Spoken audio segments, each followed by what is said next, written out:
Hey everybody, welcome back to another episode of Sounds Like a Drum. If you're new to the series, this is where we talk about drum sounds, tone, tuning, myth busting, hacks, all sorts of interesting things. And this week, we are investigating the new Evans UV2 UV cured coated 2-ply drum heads.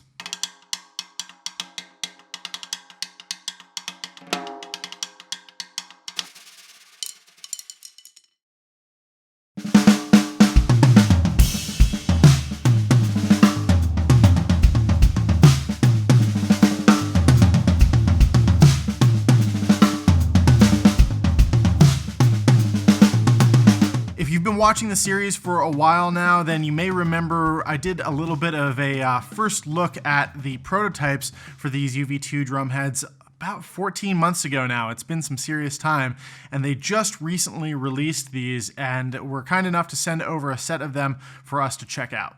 As always, thanks so much to ProMark by D'Addario, our presenting sponsor for the series, helping make this possible every single Tuesday. So after testing out the prototype versions of these drum heads a while back, I was really looking forward to seeing what sort of tweaks were being made, and I was pleasantly surprised when D'Addario actually held off on releasing these heads for a while, and clearly we're doing some additional work. If you watched the video that I did a while back, then you probably heard my thoughts regarding the need for some overall tweaks and the fact that they took a little too long to break in, at least in my opinion. And so luckily we've got a full set of the heads to check out here. They sent us two 14-inch heads, a 12-inch, and a 16-inch. So what we've got for a setup here today is one of the 14s on the Pearl Masters Custom Extra. This is a maple drum, goes with the rest of the set here. We've got the 12-inch on the 12-inch rack tom, the 16-inch on the 16-inch floor tom, and the reso heads for the toms are just standard Evans G1 clears. And then we took the other 14 and put it over on this D drum 14 by 7-inch drum that's made an appearance in a couple of episodes in the past. So we decided that we'd have two snare drums on this setup. The main snare drum would be cranked up much higher, and then the auxiliary snare drum would be super low, like about as low as you can go. And we threw an E-ring on there just to be able to tame some of those weird overtones, that sort of thing, and get a big, fat, huge sound out of this drum and see what it could do in terms of holding its tone at that low tuning. So before we dive too far into this, let's just hear the single hits of what all of these drums are sounding like with the new UV2 heads on them.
As you can hear, these are tuned quite low. Now, this is the kind of thing where I felt like the place that these heads sounded best, and I experimented with some different tunings, but it's really taking them down into the lower levels of what the normal tuning range would be for these particular drums. And I was excited to see what these were capable of, especially compared to the G2s, which aren't supposed to be quite as durable as these. Evans is really pushing these as being an ultra durable. I believe they're saying it's like the new standard in durability. and tone and articulation. And so I really wanted to test that and see how they would do when they're most susceptible to damage and just wear and tear. And so I know a lot of people have been putting out videos demoing these over the course of the last few weeks. We got these about a month ago now at this point, and I've put in a solid 30 to 40 hours on them. We're just really checking to see how they'd hold up over the course of time. What would they show for stick marks? Would the coating start to flake off at a certain point in time? Were they denting at all? These are all the things that the heads are much more susceptible to when they're tuned lower. So as you can hear, the toms are tuned way low. The snare drum on the side, the auxiliary snare, is just in the basement. It's super, super low. And I love this sound, especially out of this drum. It's a great auxiliary sound to have. And then for the main snare, we've got this thing just cranked up, and I love how it sounds. The rim shots sound great. It's just got a lot of air to it. It is a little darker and warmer than what I'm used to for like the G2 heads. And if you're interested in checking it out, we're going to do a little bit more of a direct comparison between these and the standard G2 coated heads over on our Patreon. So you can hit the link in the description below to head over if that's something that interests you. So let's hear a little bit more from these heads, maybe in the context of some different grooves and fills, and then we'll talk a little bit more about the feel and the specific tone.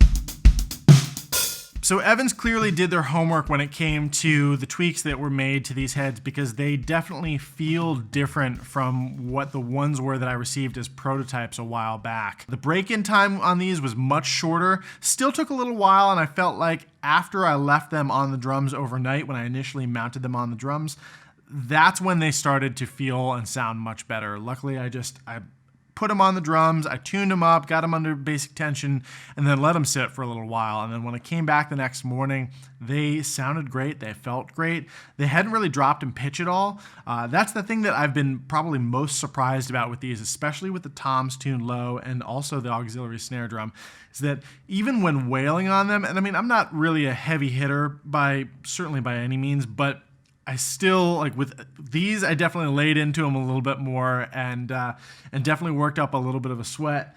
But I was super, super impressed with how they did in terms of the durability and the feel overall. The problem that I had with the prototypes, one of the biggest issues originally, was that it felt like they were so stiff. Like they didn't have a lot of give to them. And I don't know, it just felt weird, especially for heads tuned lower. I feel like there should be a little bit of give. It should be able to move a little bit more. And these just felt kind of strange, the original ones. These, the final version that's actually been released, I was really impressed. They feel great. The tuning range on them definitely seems to favor lower tunings in general. And in terms of what was actually changed on these, I don't know for sure. There aren't a lot of variables that you can tweak with here. I mean, they could have changed the film. I don't think they changed the film. I noticed that if you compare the UV2 coated heads to the UV1 coated heads, you'll notice that that outer edge around the perimeter of the head, the material that you can see outside of the masked coating area is clear on these heads versus the slightly opaque white of the UV1. And so this would be directly related to the type of film that they used.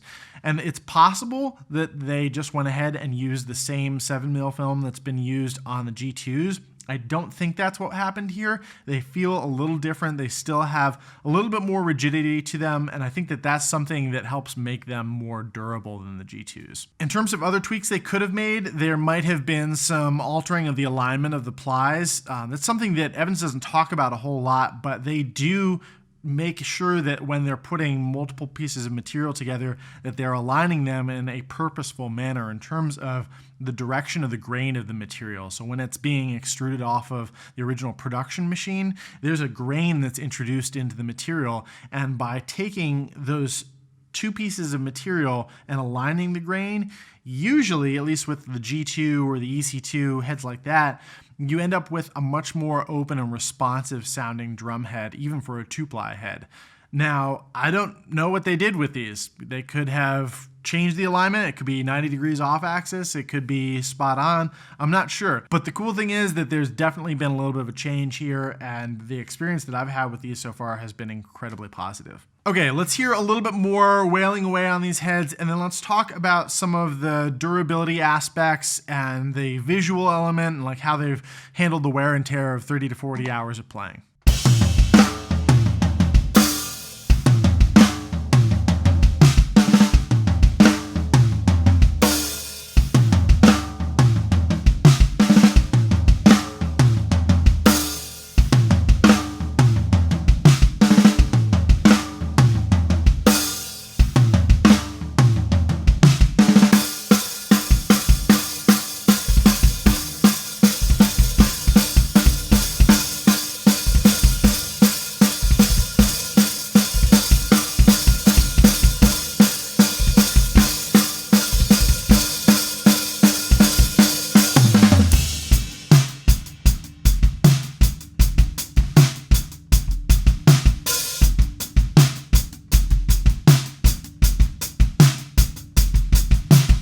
So if you look up close on these heads, they've got some small marks on them. Definitely the auxiliary snares got a little bit more in the way of markings on it, but it doesn't look like any of the coating has been removed, and there certainly aren't any dents in the heads right now. And I've been beating the heck out of these things, like really laying into them. And so I gotta say, I'm super impressed. This week, I'm using the fire grain drumsticks on these, and I know that some people have asked about, do the fire grain sticks leave marks? Are they gonna add more markings because of that like charred approach that ProMark takes to the manufacturing of those sticks? And I haven't noticed anything like that coming off on any of these heads. So that's been a super positive. If you're definitely like an OCD person, you like clean looking drum heads, then I should say that, these do a really nice job of not showing a whole lot of wear and tear. It helps if you're not doing like glancing blows across the heads or anything like that. And if you don't have like cymbals that are dirty or things like that, where you're going to transfer the markings and material over to the heads. But I gotta say, these things weathered really nicely. I'm super curious to see what happens over the course of time as we play these things, towards the end of their life. And that'll be really interesting to see how long that takes. Of course, the recordings that you're hearing here, all these samples, none of them have any compression or EQ, just like the rest of our videos. If you head over to our Patreon, though, we will have a version of some of these extended demos where we A/B the raw drum sounds and then also the addition of some equalization and compression, just so you can hear kind of what the studio effect would be. Now, we don't really do reviews. We don't do like a 5-star rating system or anything like that. And as I mentioned, these heads were sent to us by Evans. We greatly appreciate that they sent them to us to check out, and it's been a blast messing around with these. I feel a little uncomfortable with offering any kind of a verdict, and I'm certainly not trying to hawk these or anything, but my opinion is these are pretty cool. I don't think that they necessarily replace the G2s for me. If I was looking for that kind of sound or something like the EC2s that it feels a little different, it sounds a little different, I think that the dynamic range on the G2s is significantly wider than it is on these heads, then I might choose between them. But I think it's really nice to have the option to go with something like this that's a little bit more durable. And I'd love to see if Evans were to take this and apply it to some clear heads. If you're thinking about trying these out or trying out any new drum head, yeah, it's expensive. It costs a lot to outfit an entire set of drums with fresh drum heads, and it's one of the reasons that we are super appreciative of the support from Evans providing drum heads for this series. And them sending over these UV2s was a blast for us to check out. If you're going to experiment with new stuff, consider just getting one drum head. There's no reason why you couldn't just start off with a single UV2 on a rack tom or on a floor tom, or maybe even just on a snare drum, and see how it does for you. See what you think of the feel of it, see what you think of the tone, the tunability, all of those elements that make those drum heads unique before you dive in and buy a whole set of them, especially if you've got a larger drum set. Also keep in mind, there's no reason why you have to use the same heads across the entirety of the kit. So if you want to use some UV1s, maybe on the snares or maybe on some smaller toms, and then the UV2s on some larger toms, that's definitely a possibility as well. And don't feel like you have to go with all the same thing all the way around the kit.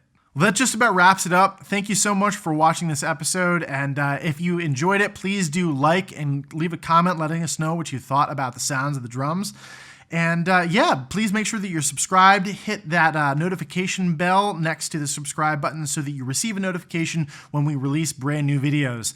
Yes, we know that YouTube doesn't always notify you, especially if you don't have that notification bell turned on. So just so you know, we release brand new episodes of this series every Tuesday at 12:30 p.m. Eastern Time. And if you're interested in additional content, more behind the scenes, more of the comparisons and some of the stuff going between these UV2s and the coated G2s from Evans, definitely head over to our Patreon. We would greatly appreciate your support. Again, thanks so much to ProMark by D'Addario, our presenting sponsor, for helping make this Tuesday series possible. And thanks again so much to Evans for sending us these heads to check out and spend some time with. You know, I've been testing out new drum heads and prototypes and experimenting with that stuff for 9 years now. So it's a lot of fun every time I get to put some brand new heads on some drums, tune them up, and experiment with different things. And hopefully you enjoy the process too.